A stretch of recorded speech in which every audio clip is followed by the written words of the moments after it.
தங்கப்பூவே உன் கண்ணாலத்தான் நின்னே நானே நெருப்ப கட்டிடும்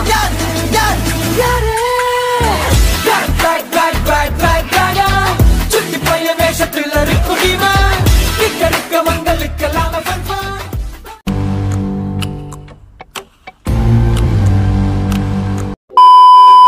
defence and Siddharth Sundararajan. So Madharaasi absolute banger, செம்ம படம், வேற லெவல்.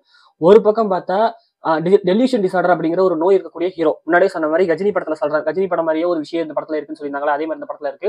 ஸோ 14 வயசு இருக்கும் போது தன்னுடைய ஃபேமிலி ஒரு 15-16 பேர் வந்துட்டு ஒரு வேன்ல வந்துட்டு எரிஞ்சு சாகிறத பார்த்த ஹீரோ அதனால பாதிக்கப்பட்டு யாருக்காவது ஏதாவது உடம்பு இதாயிருச்சு, ரத்தம் வருது அப்படிங்கிறது, அந்த ரத்தம் இல்ல அடிப்பட்ட ஆக்சிடென்ட் ஏதோ ஒண்ணு பார்த்தாலே பயங்கரமா வந்துட்டு ட்ரிகர் ஆகி அந்த அவங்களோட ஏஜை பொறுத்து வயசு கொஞ்சம் ஜாஸ்தியா இருந்தா இவர் அப்பா அந்த அப்பா நினைச்சிட்டு அப்பா என்னப்பா ஆச்சு, அண்ணன் என்னென்ன ஆச்சு இப்படின்னு சொல்லிட்டு சுத்தி இருக்கிறவங்க எல்லாருமே இந்த மாதிரி விஷயங்களை பார்த்தாலே போய் காப்பாற்றக்கூடிய ஒரு வேலையை அது வந்துட்டு ஒரு டிசார்டரா மாறிடுது நம்ம எஸ்கேவுக்கு. இன்னும் அதே மாதிரி வந்துட்டு மாத்திரை அவங்களுக்கு ஒரு சொல்லி டேப்லெட்ஸ் வந்துட்டு இது பண்ணிருக்காங்க. ஸோ அதை கண்ட்ரோல் வச்சுக்கிறதுக்காக. என்னன்னா இந்த விஷயம் வந்துட்டு ஒரு எக்ஸ்ட்ரீமுக்கு போயிட்டு யாராவது ஏதாவது போட்டு அடிச்சிட்டாங்க அப்படின்னா, இப்போ ரோட்ல வந்துட்டு வேற யாராவது ஒருத்தனை போட்டு அடிக்கிறாங்க அப்படின்னா அவர் அண்ணனுங்கிற மாதிரி நினைச்சிட்டாரு அப்படின்னா அடிக்க வந்தவங்க போட்டு அடிச்சிருவாரு சாகிற அளவுக்கு. இந்த மாதிரி ஒரு எக்ஸ்ட்ரீம் இருக்கிறதுனால டேப்லெட்ஸ் கொடுத்து அதை கண்ட்ரோல் பண்ணணும். அனிமல் இன்ஸ்டிங்க்ட் அப்படின்னு சொல்றாங்க. அந்த அனிமல் இன்ஸ்டிங்க்டை கண்ட்ரோல் பண்றதுக்காக டேப்லெட்ஸ் எடுத்துட்டு இருக்காரு இந்த பக்கம். இது ஒரு கேரக்டர். இவருக்கு லவ் ஃபெயிலியர் ஆயிட்டதுனால சாக போறாரு. சாக போறவரை வந்துட்டு ஒரு மிஷினுக்கு யூஸ் பண்ணிக்கிறாங்க, NIA agency, national intelligence agency. So அவங்க வந்துட்டு என்ன பண்றாங்கன்னா கன்ஸ் கண்டெய்னர்ல வந்துட்டு தமிழ்நாட்டு கன்ஸ் வந்துட்டு இருக்கு. தமிழ்நாட்டுல கன்னை வந்துட்டு பப்ளிக் பண்றதுக்காக. சோ எல்லார் கையிலயும் கன் இருந்தா சின்ன சண்டைக்கு எல்லாமே வந்துட்டு கன் எடுத்து ஒருத்தர் சுட்டுட்டு சாவானுங்க. இது வந்துட்டு ஒரு பெரிய விஷயமா மாறும். சோ இதனால பொலிட்டிக்கலா வந்துட்டு விஷயங்கள் கிரியேட் பண்ணலாம் அப்படின்னு சொல்லிட்டு பெரிய கைகள் எல்லாமே சேர்ந்து அதுக்கு கீழே இருக்கிற விராட் அண்ட் ஷிராக் அப்படிங்கிற 2 பேத்துக்கிட்டே இந்த மிஷின் வருது. விராட் விஜய் நடிச்சிருக்காரு, ஷிராக் வந்துட்டு நம்ம இன்னொரு ஆக்டர் பேர் தெரியல அவர் நடிச்சிருக்காரு. 2 பேர் சேர்ந்து இந்த மிஷினை வந்துட்டு இது பண்ணி எல்லார் கைக்கு கன்னு போகணும் அப்படின்னு சொல்லிட்டு ட்ரை பண்றாங்க. முதல்ல ஒரு 100 கன்னை பப்ளிக்கா வந்துட்டு ஃப்ரீயா தராங்க. சோ அந்த 100 கன்லயே பல விதமான உயிர்கள் அப்படிங்கிறது போகுது. அந்த 100 கன் வந்துட்டு பிரச்சனையில் இருக்கிறவங்க கைக்கு வந்துட்டு இந்த கன்னு போகுது. இப்ப யாரோ ஒருத்தன் வந்துட்டு 10 பேர் வெட்ட வரானுங்க அப்படின்னா அவங்க கையில போய் கன்னு கொடுத்தோம்னா அவன் வந்துட்டு அந்த 10 பேத்தி சுட்டு தள்ளிடுறான். ரோடு நடக்கிற சண்டைக்கு கன் எடுத்து சொல்றதுன்னு சொல்லிட்டு இதே மாதிரி இந்த கன் அப்படிங்கிறது நகர ஆரம்பிக்குது. 100 கன் ஃப்ரீயா கொடுத்த உடனே கன்னு வாங்குறதுக்காக நிறைய பேர் டிமாண்டும் பண்ண ஆரம்பிக்கிறாங்க. இது ஒரு பெரிய பிரச்சனையை தமிழ்நாட்டுக்குள்ள மாறுது. சோ இந்த சமயத்துல மீதி இருக்கிற கன் 100 கன் அமைச்சிருக்காங்க. மீதி இருக்கிற கன்ஸ் எல்லாமே ஒரு ஃபேக்டரிக்குள்ள வச்சிருக்காங்க கண்டெய்னர்ல. சோ ஒரு மிஷின் எடுக்கிறாங்க இந்த NIA ஏஜென்சி. ஒரு ஆள் உள்ள போயிட்டு அந்த ஃபேக்டரி உள்ள நிறைய செக்யூரிட்டி எல்லாம் இருக்கு அந்த ஃபேக்டரிக்குள்ள, அதெல்லாம் மீறி உள்ள போய் சூசைடல் மிஷின்ஸ் அங்க வச்சு அந்த கன்ஸ் அண்ட் அந்த ஃபேக்டரியே அழிக்கணும். ஏன்னா அந்த கன்னை அழிக்கணும் அப்படின்னு சொல்லிட்டு ட்ரை பண்ணா அப்படின்னா நெருப்பு பட்டாலே அந்த ஃபேக்டரியே வெடிச்சு தள்ளிடும். ஆனா அந்த கன்னை வெளியில எடுத்துறதுமே கஷ்டம். ஏன்னா செக்யூரிட்டி அவ்வளவு இது வச்சிருக்காங்க. 4 ஸ்டெப் வந்துட்டு ஒர்க்கர்ஸ்க்கே டெய்லி வந்து 4 ஸ்டெப்ல உள்ள போகணும். இந்த மாதிரி எல்லாம் வச்சிருக்காங்க. சோ இப்படி ஒரு பிரச்சனை இருக்கும் போது இந்த 4 கண்டெய்னர் வெளியில எடுக்க முடியாது.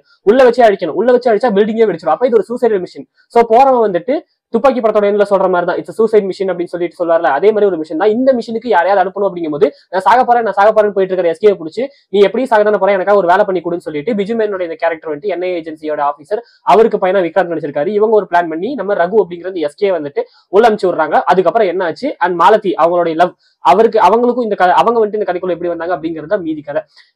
ஏஆர்எம் வந்துட்டு பயங்கர பிரில்லியன்ஸ் அப்படின்னு தான் நான் சொல்லணும்.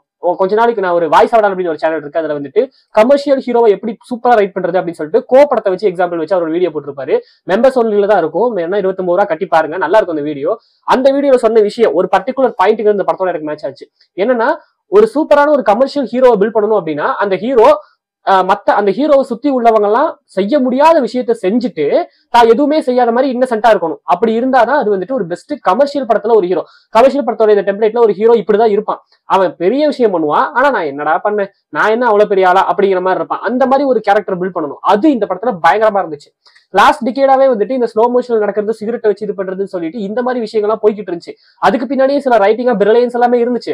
பட் சில படங்கள்ல ஒர்க் ஆச்சு, சில படங்கள்ல ஒர்க் ஆகல. ஸ்லோமோ எல்லா படங்களுக்குமே ஒர்க் ஆகாது. அப்படி இருக்கும்போது இந்த படத்துல அந்த ஸ்லோமோவே எனக்கு தேவையில்லடான்னு சொல்லிட்டு முழுக்க ரைட்டிங்ல இந்த படத்தை வந்துட்டு நல்லா மெருகேற்றிருக்காங்க. முக்கியமா ஒரு விஷயம் என்னன்னா எந்த ஒரு ஹீரோ கேரக்டருமே அது எவ்வளவு பெரிய ஒரு ஸ்டாரா இருந்தாலுமே, இண்டஸ்ட்ரியில அவங்க எவ்வளவு பெரிய ஷேர் வச்சிருந்தாலுமே சரி, எவ்வளவு ஃபேன்ஸ் வச்சிருந்தாலுமே சரி, படத்தோட ஆரம்பத்துல அவங்கள நார்மலா காட்டி அதுக்கப்புறம் பில்ட் பண்ணாதான் சூப்பரா இருக்கும். இல்லைன்னா படத்தோட ஆரம்பத்துல ஃபிளாடா காட்டி அதுக்கப்புறம் பில்ட் பண்ணணும். மாஸ்டர்ல ஃபிளாடா காமிச்சிருப்பாங்க, அதுக்கப்புறம் பில்ட் பண்ணி கொண்டு போவாங்க, பயங்கரமா இருக்கும். இந்த மாதிரி ஒரு விஷயத்தை கிரியேட் பண்ணணும். அதே மாதிரி சில படங்கள்ல பாத்தீங்கன்னா ரொம்ப நார்மலா இருப்பாரு ஹீரோ, அதுக்கப்புறமா அதை பில்ட் பண்ணி கொண்டு போவாங்க. அப்படி இந்த மதராசி வந்துட்டு அப்படிதான் இருந்தது. ஸ்டார்டிங்ல வந்துட்டு லவ் ஃபெயிலியர் ஆயிட்டு சாக போறேன்னு சொல்லிட்டு ஒரு பைத்தியகாரமா சுத்திட்டு இருக்கிறவன் வந்துட்டு அதுக்கப்புறம் என்னவா மாறுறான் அப்படிங்கிறது ஒரு பயங்கரமான ஒரு டிரான்ஸ்ஃபர்மேஷனை கொடுத்துருக்காங்க. ஒவ்வொரு சீனுமே செதுக்கிதான் வச்சிருக்காங்க. முக்கியமா இந்த படத்துல எந்த ஒரு கேரக்டருமே வேஸ்ட் பண்ணல. எனக்கு முக்கியமா கூலியில வந்துட்டு உபேந்திர சாரோட கேரக்டரும் ஆமீர் கான் கேரக்டரோட வந்துட்டு இது ரெண்டுமே படத்துக்கு எந்த வகையிலுமே இம்பாக்ட் பண்ணல அப்படிங்கிறது எனக்கு ஃபீல் ஆனிச்சு. ஃபர்ஸ்ட் டைம் பார்க்கும்போது ஆமீர் கான் சாரோட கேமியோவை வந்துட்டு அனி காப்பாத்திட்டாரு மியூசிக்ல, உபேந்திரா சாரோட கேமியோவை அனி அண்ட் உபேந்திரா சாரோட ஆரா அவர் ஏதோ ஒன்று இது பண்றாரு, அந்த ஆரா வந்துட்டு காப்பாத்திருச்சுன்னு சொல்லலாம். மற்றபடி அந்த படத்துக்கு அது எந்த இம்பாக்டுமே கிடையாது. ஜஸ்ட் another கேமியோ தான். மற்ற கேரக்டர்ஸ் எல்லாம் இது பண்ணியிருந்தாங்க. பட் அதுவுமே வந்துட்டு ஸ்லோமோ அப்படி இப்படின்னு சொல்லிட்டு தான். பெருசா கேரக்டர் டெப்த்னு ஒண்ணு இருக்காது. முக்கியமா ஓவர் பவர் கேரக்டர் அப்படின்னாலே ரெண்டே வழிதான். இப்போ வந்துட்டு ஒரு கேரக்டரை இவனை யாராலையுமே அழிக்க முடியாதுன்னு சொல்லிட்டு பில்ட் பண்ணி காமிச்சிட்டீங்க அப்படின்னா ஃபர்ஸ்ட் சீன்லயே ஆர் ஃபர்ஸ்ட் இன்ட்ரோடக்ஷன்லயே காமிச்சிட்டீங்க அப்படின்னா ரெண்டே விஷயம் தான் பண்ண முடியும். ஒன்னு அந்த கேரக்டர் ஸ்லோ மோஷன்ல நடக்க விட்டோ இல்ல மியூசிக் டான்ஸ் ஆட வச்சோ இந்த மாதிரி பண்ணலாம். அப்படி இல்லைன்னா அந்த கேரக்டர் 2-3 சீனுக்கு மட்டும்தான் படத்திலேயே வர மாதிரி காட்டணும். இதுல ரெண்டாவது வகையை சூஸ் பண்ணிட்டாரு நம்ம ஏஆர் முருகதாஸ். வில்லன் கேரக்டர் முதல்ல வில்லனை பயங்கர சூப்பரா காமிச்சிடறாங்க. அண்ட் ஆல்சோ வித்யுத் ஜமல் துப்பாக்கிக்கு அப்புறம் வந்துட்டு ஹிந்தியில பயங்கரமான ஹீரோ. இப்ப அவ்வளவு பெரிய ஹீரோ இப்ப திரும்பி வந்து வில்லனா இங்க நடிக்கிறாரு அப்படின்னா அவருக்கு எவ்வளவு மாசம் வச்சு காட்டணும் அப்படின்னு சொல்லிட்டு ஒன்று இருக்குல்ல. சோ ஃபர்ஸ்ட் ஹாஃப் ஃபுல்லா அவரை பயங்கர சூப்பரா காமிச்சிட்டு செகண்ட் ஹாஃப்ல வந்துட்டு அவரை காட்டவே இல்லை. அதாவது அவர் ஒரு இடத்துல இது பண்ணிட்டு ஒரு படுக்கையா ஒரு கன் ஷாட் படுத்துக்கிற மாதிரி காமிச்சு திரும்பவும் அந்த செகண்ட் ஹாஃப்ல அவருக்கு எப்ப டிமாண்ட் வருதோ அப்ப திரும்பி எந்திரிச்சு வந்து பயங்கர பேங்கரா வந்துட்டு வர மாதிரி காமிச்சிருப்பாங்க. இதான் பிரில்லியன்ட். சோ இதை வந்துட்டு ஸ்லோ மோஷன்ல காட்டுறேன் அப்படின்னு சொல்லிட்டு பண்ணாம இந்த வகையில பண்ணது சூப்பர். ஏன்னா அப்படி பண்றதும் தப்பு இல்ல, ஸ்லோமோல பண்றது தப்பு இல்ல. பட் சேச்சுரேட் ஆயிட்டு இருக்கு சமயத்துல ஒரே மாதிரி பண்ணக்கூடாது இல்ல. சோ மத்த படங்களை பாக்குற அந்த டேரக்டர் வந்துட்டு இதே மாதிரி நம்மளும் பண்ணக்கூடாதுன்னு சொல்லிட்டு மாத்தணும். அந்த விஷயம் நான் லோக்கிக்கு என்ன ஒரே ஒரு டிமாண்ட் என்ன வைக்கிறேன் அப்படின்னா, நான் லோக்கி கண்ணியா இருந்தாலுமே எனக்கு கூலி வந்துட்டு குட் ஃபிலிம் தான். பட் எனக்கு என்னன்னா இந்த பெரிய ஆக்டர்ஸை வச்சுட்டு அவங்களுடைய ஸ்டார் பவரை யூஸ் பண்ணி இந்த படத்தை எலிவேட் பண்ணாம ரைட்டிங்ல எலிவேட் பண்ணணும் அப்படிங்கிறது என்னுடைய வேண்டுகோள் லோக்கிக்கு. சோ அதே மாதிரி வந்துட்டு இந்த ஸ்லோமோ மியூசிக் இதை வச்சு நான் பண்றேன் அப்படிங்கிற மாதிரி இல்லாம ரைட்டிங்ல கைதி மாதிரி மாஸ்டர் மாதிரி விக்ரம் மாதிரி கைதியில பண்ணணும். அந்த மாதிரி பேங்கர் ஃபிலிம்ஸ் கொடுக்கணும் அப்படிங்கறத நான் கேட்டுக்கிறேன். அதை பண்ணணும். அதுக்கப்புறம் அனிதா இந்த படத்துல வந்துட்டு அவர் வந்துட்டு ஒரு பக்காவான ஒர்க். நான் வந்துட்டு பெஸ்ட் ஆஃப் தி டிகேட்னே சொல்லுவேன். இந்த டிகேட்ல அனியோட பெஸ்ட் ஃபிலிம் தான் சொல்லுவேன். பயங்கர சூப்பர். எந்த ஒரு வகையிலுமே இந்த படம் எல்லாமே கரெக்டான மீட்டர்ல இருந்துச்சுன்னு சொல்லலாம். எதுவுமே மேலையும் போல கீழையும் போல ஓவர்டும் ஆகல மொக்கையாவும் போல எல்லாமே பக்காவா இருந்துச்சு. எல்லா கேரக்டருமே ஆக்சுவலா பார்த்தா நிறைய டார்க் ஹியூமர்ஸ் எல்லாம் ஒர்க் அவுட் ஆயிருந்துச்சு. சீரியஸான சிச்சுவேஷன்ல காமெடி வரும்ல அந்த மாதிரி விஷயங்கள். ஏன்னா ஹீரோ எஸ்கே கேரக்டர் கொஞ்சம் இன்னசென்ட்டான ஒரு கேரக்டர், கொஞ்சம் மென்டல் டிசார்டர் இருக்கக்கூடிய ஒரு இன்னசென்ட் கேரக்டர்னால சீரியஸ் சிச்சுவேஷன்ஸ்ல அவர் பண்ற விஷயங்கள் எல்லாமே நமக்கு சிரிப்பா தான் இருக்கும். அண்ட் அவரை பத்தி தெரிஞ்சவங்க அவரை பத்தி சொல்லும் போது ஏதோ ஒன்று பண்ணும் போதுமே அதுவும் நமக்கு சிரிப்பா தான் இருக்கும். அண்ட் லாஸ்ட் ஒரு 40 to 30 மினிட்ஸ் வந்துட்டு எஸ்கே பயங்கர ரேஜா கொண்டு போயிட்டாங்க. ஏன்னா இந்த மாத்திரை சாப்பிடல, அந்த மாத்திரை சாப்பிடாத நேரத்துல ஒரு பிரச்சனையில இருக்க இந்த கேரக்டர் அப்படின்னா ஒரு அனிமல் அளவுக்கு ரொம்ப இதா போய் வெறியில போயிடுவா அப்படிங்கிற மாதிரி சொல்லியிருப்பாங்க. சோ அதனால லாஸ்ட் 30 to 20 மினிட்ஸ் வந்துட்டு பயங்கர ரேஜ் தான். படம் ஃபுல்லா மலத்தி தான் லவ்வுக்காக. முக்கியமா என்னன்னா இந்த இது சொல்லுவாங்க ஹிடன் பிளாட்னு சொல்லிட்டு, என்னன்னா ஒரு பிளாட்டை பேக்ல வச்சுட்டு அதுக்கு மேல இன்னொரு பிளாட் வைக்கிறது மெயின் பிளாட். இந்த படத்தோட மெயின் பிளாட்டுங்கிறது இந்த கன்னி இதெல்லாமே. ஹிடன் பிளாட்டுங்கிறது லவ் வச்சு மூவ் ஆகுது. இந்த மாலத்தினால இந்த மாலத்தியை காப்பாத்துறதுக்காக தான் ரகு இதெல்லாம் பண்றாரு அப்படிங்கிறது தான் இதுல வந்துட்டு சொல்லப்படுது. ஒன்னு பார்த்தா மாலத்திக்காக போன ரகு இந்த தமிழ்நாட்டுல இந்த கன்னை வந்துட்டு தடுத்தாரா இல்லையா அப்படிங்கிற மாதிரிதான் ஒரு இது. அண்ட் சொன்ன மாதிரி ஏர்முதா சொல்லிட்டு சொன்ன மாதிரி இந்த வார்னிங் அப்படின்னு ஒன்று சொல்லியிருந்தாருல, இந்த படம் வந்துட்டு ஆடியன்ஸுக்கு ஒரு வார்னிங்கா இருக்கும்னு சொல்லிட்டு அதுவும் இந்த மேட்டர் தான். இந்த கன் அப்படிங்கிறது பப்ளிக் பண்ணப்பட்டுச்சு அப்படின்னா அது எந்த அளவுக்கு பிரச்சனையை உண்டாக்கும் அப்படிங்கிறத இந்த படத்துல ஒரு சின்ன வார்னிங்கா கொடுத்துருக்காங்க. நல்ல ஒரு விஷயம். அண்ட் ரிவர்ஸ் ஸ்கிரீன் பிளே முக்கியமா சொன்ன விஷயம் இந்த இதுல சொல்லியிருந்தாங்க. இந்த கத்தி படத்தோட பத்தி ஒரு ரீசெண்ட் இன்டர்வியூல வந்துட்டு கத்தி படத்தோட இந்த காயின் ஃபைட்டுக்கான எப்படி உருவாடுச்சுன்னு ரிவர்ஸ் ஸ்கிரீன் பிளே சொல்லியிருப்பாரு. ஃபர்ஸ்ட் 50 பேர்த்த அடிக்கணும் அப்படிங்கறத டிசைட் பண்ணிட்டு 50 பேர்த்த ஒருத்தன் அடிக்கிறா அப்படின்னா அது எப்படி லாஜிக்கலா காட்ட முடியும்னு சொல்லிட்டு ஒரு கோஸ்ட் ஃபைட் மாதிரி கிரியேட் பண்றான்னு சொல்லிட்டு டிசைட் பண்ணிட்டு அதை எப்படி பண்ணலாம்னு உட்கார்ந்து யோசிச்சு காயின்ஸை வச்சு அடிக்கலாம்னு சொல்லிட்டு அந்த காயின்ஸ் எங்க இருந்து கொண்டு வரலாம்னு யோசிச்சு அதுக்கப்புறம் அந்த தன்னூத்துக்காரமா எல்லாருமே சேர்ந்து சில்லறையை கொண்டு வந்தாங்க அப்படிங்கிற மாதிரி இதை வந்துட்டு இங்க ஸ்டார்ட் பண்ணி, அதாவது 50 பேர்த்த அடிக்கிற ஃபைட்ல ஸ்டார்ட் பண்ணி ரிவர்ஸ்ல ரைட்டிங் பண்ணிட்டு போறது. இது இந்த படத்துல ஜாஸ்தியாவே தெரிஞ்சது. ஃபர்ஸ்ட் ஆஃப் முழுக்க அந்த ரிவர்ஸ் ஸ்கிரீன் பிளே அப்படிங்கிறது நிறைய இடங்கள்ல தெரிஞ்சது. இந்த விஷயத்தை இது பண்ணிட்டு ஃபர்ஸ்ட் வந்துட்டு இந்த கன்னு மேட்டர் எல்லாத்தையும் இது பண்ணிட்டாங்க. ஃபர்ஸ்ட் இந்த கன்னு வரப்போகுது இதுதான் நடக்க போகுதுன்னு சொல்லி டிசைட் பண்ணிட்டு இதுக்கு ஏத்த மாதிரி எஸ்கேவோட கேரக்டரையும் மாலத்தியோட ரகு மாலத்தி அவங்க இதுன்னு சொல்லிட்டு இதுக்கு ஏத்த மாதிரி டிசைட் பண்றது ரிவர்ஸ் ஸ்கிரீன் பிளே. இந்த விஷயத்தை எல்லாத்தையும் கிரியேட் பண்ணிட்டு இதுக்கு ஏத்த மாதிரி முன்னாடி வந்துட்டு கிரியேட் பண்ணிட்டே போறது. இதை ரிவர்ஸ் ஸ்கிரீன் பிளே. இதை வந்துட்டு சூப்பரா ஏஆர்எம் பண்ணிட்டாரு. அது வேற லெவலான ஒரு விஷயம். சோ ஏஆர்எம்க்கு என்னன்னா கம்பேக் பிலிம். அண்ட் ஆல்சோ வந்துட்டு இந்த படம் எனக்கு என்ன பொறுத்தவரையும் வந்துட்டு ரீசெண்டா வந்த படங்கள்ல இது மச் பெட்டர் தான் சொல்லுவேன். ஏன்னா நான் சொல்றது பிக் ஹீரோஸ் ஃபிலிம்ஸ்ல ரீசெண்ட் ஃபிலிம்ஸ்ல இது மச் பெட்டர் வேற லெவல்னு தான் நான் சொல்லுவேன். சின்ன படங்கள்லாம் விட்டுருங்களேன், சிலதெல்லாம் சின்ன படங்களே சூப்பரா இருந்திருக்கு, அதெல்லாம் நம்ம எடுத்துக்க வேணாம். பிக் ஹீரோ ஃபிலிம்ஸ்ல இது வேற லெவலான ஒரு படம்.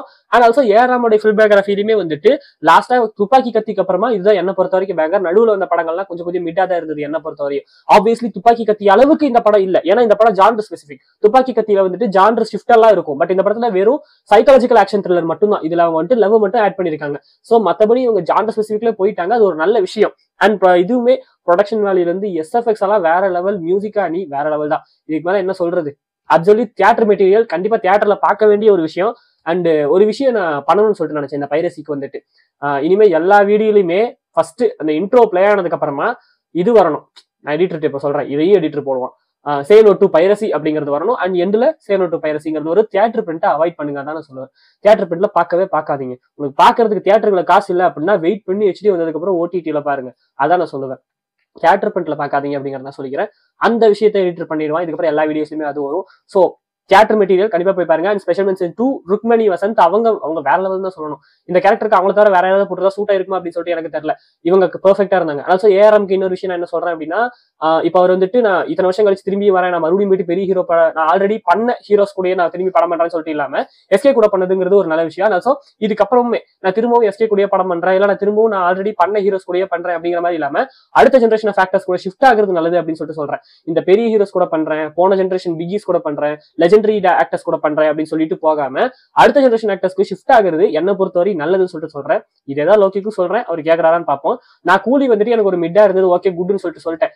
இட்ஸ் ஜஸ்ட் குட் பிலிம், அவ்வளவுதான். அடுத்த படம் தான் LCO சொதப்பினார்னா நானே போட்டு அட்டிமல் நோக்கிய என்ன ஆகுதுன்னு சொல்லிட்டு வெயிட் பண்ணி பார்ப்போம். சோ இந்த படம் அப்சல்யூட் பேங்கர், தியேட்டர் மெட்டீரியல் எல்லாமே. அடுத்து பராசக்திக்கு வெயிட்டிங். SK ஃபேனா ரொம்ப சாட்டிஸ்ஃபைட், ஆண்டி ஃபேனாவும் சாட்டிஸ்ஃபைட். சோ நீங்க இந்த படத்தை பார்த்துட்டீங்க அப்படின்னா உங்களோட ஒப்பீனியன்ஸ் எனக்கு கமெண்ட்ல சொல்லுங்க.